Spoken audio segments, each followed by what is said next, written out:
29 de diciembre de 2017. El día que la AFIP se convirtió en héroe. Ese día, el Congreso le dio una herramienta fabulosa a la Administración Federal de Ingresos Públicos para ir por todo contra todos, para sacar a la calle los tanques de guerra y poder combatir la evasión. 29 de diciembre de 2017. No la fecha de nuestros hechos, que es anterior.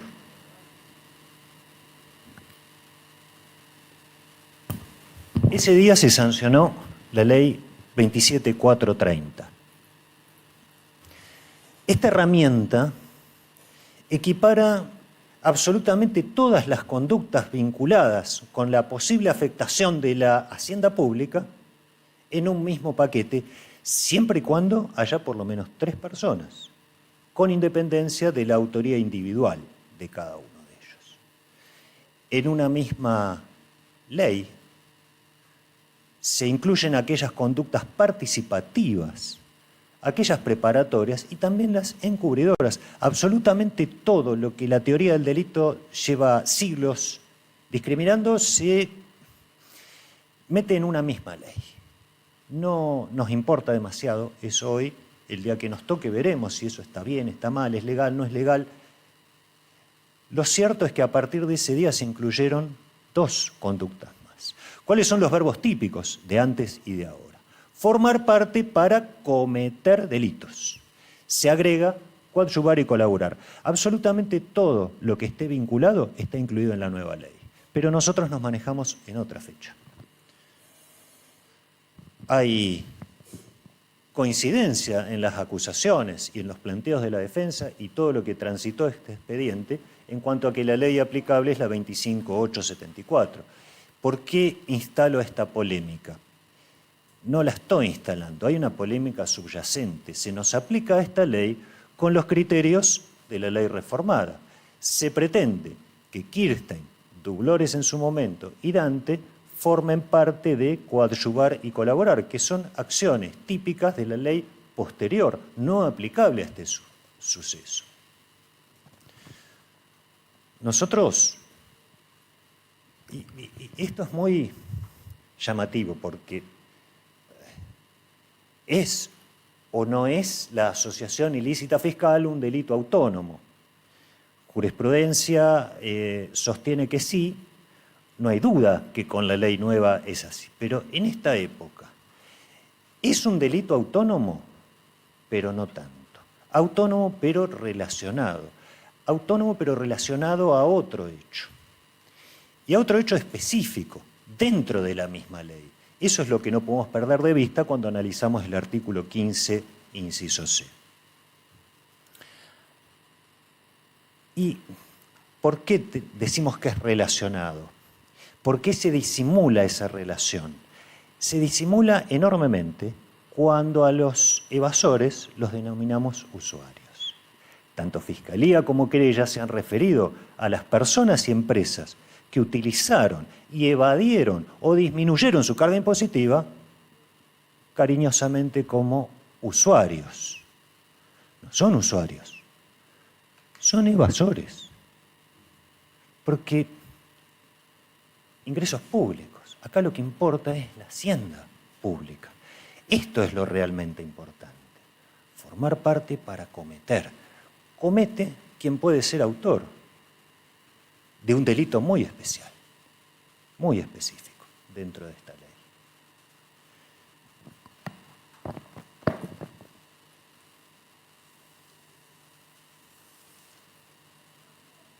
Estas son las personas que pueden ser autores, los evasores de impuestos. Claro, la legislación anterior, que no contenía estas descripciones participativas, colaborativas o encubridoras, decía formar parte para cometer delitos. Nuestro universo de punición parece ser bastante mayor. Sin embargo, el formar parte para cometer delitos durante la vigencia de esta ley necesitaba que al menos uno de los evasores formara parte. Esto estaba pensado para otra situación, cuando las empresas entre sí armaban asociaciones ilícitas fiscales para hacer evasiones enormes. Consecuencia de esto. Y se da el caso, puede darse el caso, de que algunos, cualquiera, Incel, por decir SRL, no formara parte de la asociación, fuera un simple evasor que utilizaba esto pero sin tener ningún conocimiento, y que otros sí. Y miren qué maravillosa respuesta nos dio siempre el Código Penal. El artículo 55. Usted podía hacerlos concurrir de manera real los delitos en los casos en que se dieran. Entonces, tenía un universo con evasores, con asociación ilícita fiscal, y cuando encontraba a los dos los podía hacer concurrir de manera ideal. Esto implica que las conductas participativas, colaborativas o encubridoras quedaran impunes? De ninguna manera. El mismo Código Penal, la misma teoría del delito nos daba la solución. Es una teoría de conjuntos, en definitiva. Con diferentes conjuntos, que se resuelven no en impunidad, se resuelven con la teoría del delito, como siempre se hizo. La pregunta es, si no, ¿por qué se hizo la reforma? Para que esto no se resolviera en los términos de la teoría del delito, sino en los términos de esta específica ley. Y si no, nos bastaba con el artículo 210 del Código Penal. Esto nos lleva a la siguiente cuestión, que es prácticamente la última: la coherencia y la racionalidad. ¿Para qué vamos a sacar una nueva ley si con la anterior nos alcanzaba para abarcar estas conductas? No, por eso hay una nueva ley. Y esto tiene que ver con la coherencia de la punición. Y hay un dato también de suma trascendencia. Y así como acá cariñosamente a los evasores los llamamos usuarios, a las usinas las llamaron víctimas las acusaciones. Hay que tener mucho cuidado, porque hoy, con la ley vigente, las usinas también deben estar sentadas acá para dar explicaciones, y ahí se defenderán. Y veremos si en cada uno de los casos, o en todos los casos, fueron realmente víctimas de una maniobra o no, pero tienen que ser citados, porque sus conductas coadyuvaron o colaboraron. Cosa que no vimos acá. Se los presentó desde la acusación como víctimas. Claro, usuarios, yo digo evasores, lo cierto es que son nada más que presuntos evasores, porque no tenemos a ninguno de ellos acá. Durante la vigencia de esta ley, nosotros necesitábamos el delito relacionado, cometido o por lo menos en vías de juzgamiento. Debieran también estar sentados acá, porque la forma en que se intersectan estos conjuntos obliga a que ellos estén aquí. La relación entre el formar parte, cometer delitos, y los autores de esa evasión debieran estar sentados acá. De modo que el juez pueda resolver de manera conjunta. ¿Hubo evasión? Sí. ¿Quién formó parte? ¿Lo resuelvo en esta figura? ¿Lo resuelvo en participación? Porque la que regía era la 25.874. Dijimos que podemos resolver esto con la teoría del delito, pero sin embargo yo estoy pidiendo la absolución del señor Kirstein. ¿Por qué? Porque la acusación transitó con vigencia de esta ley como si fuera con la ley nueva. De modo que la descripción de los hechos a lo largo de estos años nada tuvo que ver con una participación o una tentativa, o eventualmente un encubrimiento, que no es el caso. De modo que no es este momento para mutar la acusación, la descripción de los hechos y la significancia jurídica que puede tener sobre la relación de un delito que no conocemos. De hecho, no solamente no están, sino que no sabemos cómo salieron. No sabemos si hubo evasión. No sabemos si cada uno de estos presuntos evasores que hoy no están acá quedaron sin pena, porque no alcanzaron la condición objetiva de punibilidad, por ejemplo. No sabemos si se acogieron a una moratoria. El día 26 de junio de este año, Guillermo Calvero, funcionario de la AFIP, a una pregunta concreta: ¿sabe si algunas de estas personas o empresas se acogieron a una moratoria y no hubo delito? No lo sé, fue su respuesta. No lo sabemos nosotros hoy. No sabemos si regularizaron su situación a través del artículo 16, si había condición objetiva de punibilidad. No sabemos, incluso, si se fueron con una probation. Nada sabemos de eso. Esto determina la imposibilidad de condenar aún por aplicación de la pura teoría del delito. Hay un argumento en el mismo sentido que tiene que ver con la descripción que nos ha hecho tanto la Fiscalía como la querella. Recordemos que en la audiencia inicial, en el alegato de apertura, se nos presentó esta asociación ilícita fiscal en la cual Kirstein era el administrador. Bueno, eso se desdibujó a lo largo del debate y en el alegato de clausura de las dos acusaciones se describió la función de Kirstein como con un rol preponderante o directriz que no alcanzaba para pedir aquel mínimo de 5 años en su momento. Por eso es que se pidió 4 y 5 o 4 en el caso de la querella.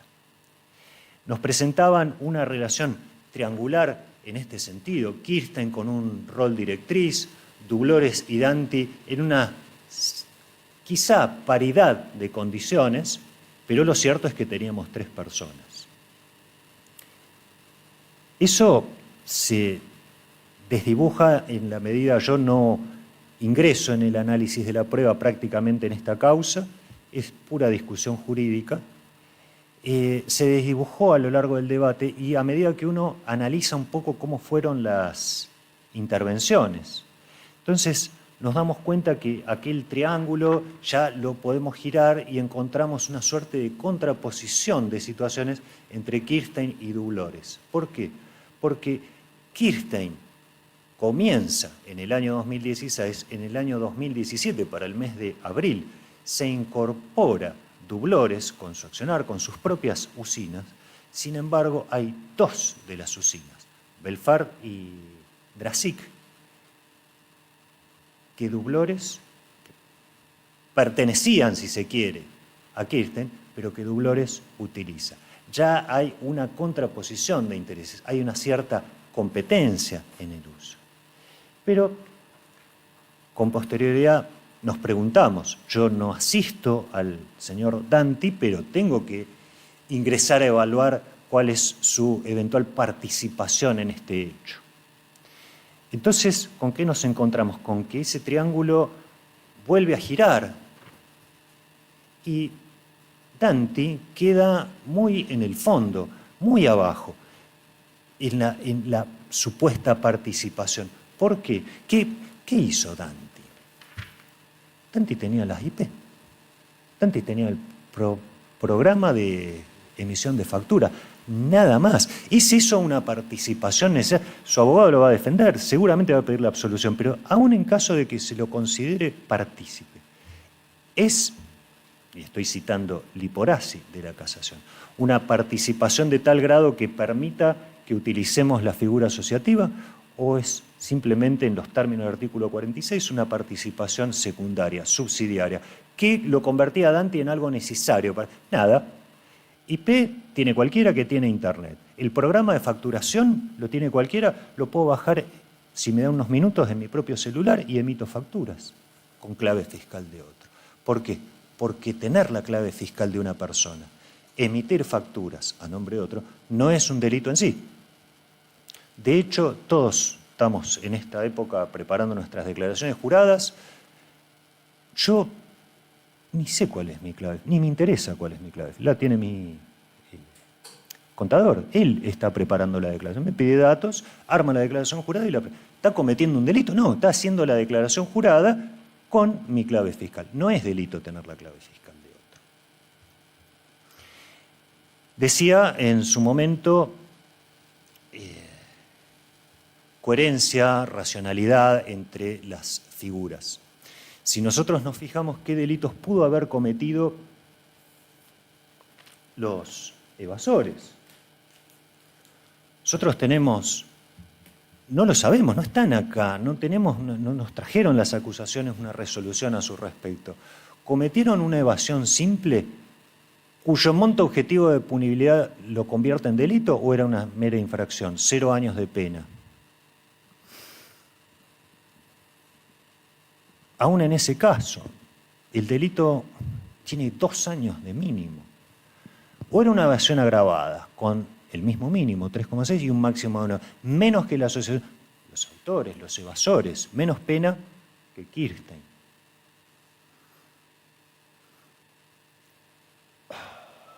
Utilización, obtención de beneficios fiscales, 1 año de pena mínima.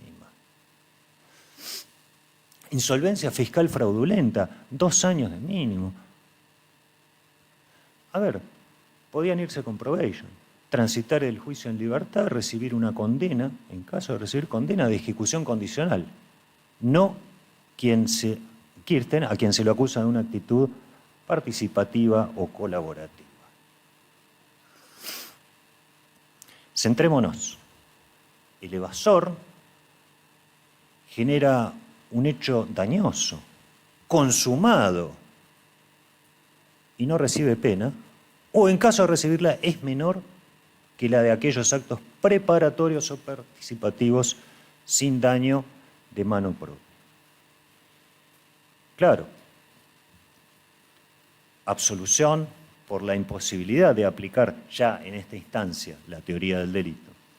Absolución por no reunir el requisito de 3 personas, ya que uno, en caso de haber participado, es meramente secundario, pero tengo que hacer un planteo subsidiario. Se me ha pedido una pena importante, mucho más importante que la de los evasores, y algo tengo que decir.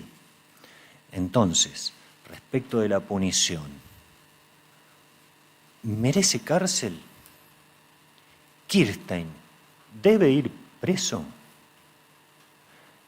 Pensemos en el bien jurídico tutelado, la hacienda pública. ¿Cuánto dolor padeció el Estado Nacional, la recaudación del Estado Nacional con el aporte de Kirstein? ¿Merece cárcel? ¿Merece cárcel personalmente Guillermo Kirstein cuando, si escuchamos a la Fiscalía de la querella, no hay circunstancias agravantes? Y en el caso de la querella solo evaluó una circunstancia atenuante, que es la carencia de antecedentes. Se me ocurren al menos 4 soluciones para evitar el encarcelamiento. Podemos, sí, esta es una hipótesis de máxima, no es agradable para los tribunales, declarar la inconstitucionalidad del mínimo de la escala penal, que es de 3 años y medio, y fijarlo en 3 años, que es lo que nos permite una pena de 3 años de ejecución en suspenso. Sobra jurisprudencia en este sentido, no la voy a reiterar. Podemos, sin necesidad de declarar la inconstitucionalidad, perforar el mínimo de pena. También podemos. Son justamente las circunstancias del tiempo transcurrido, la no comisión de nuevos delitos,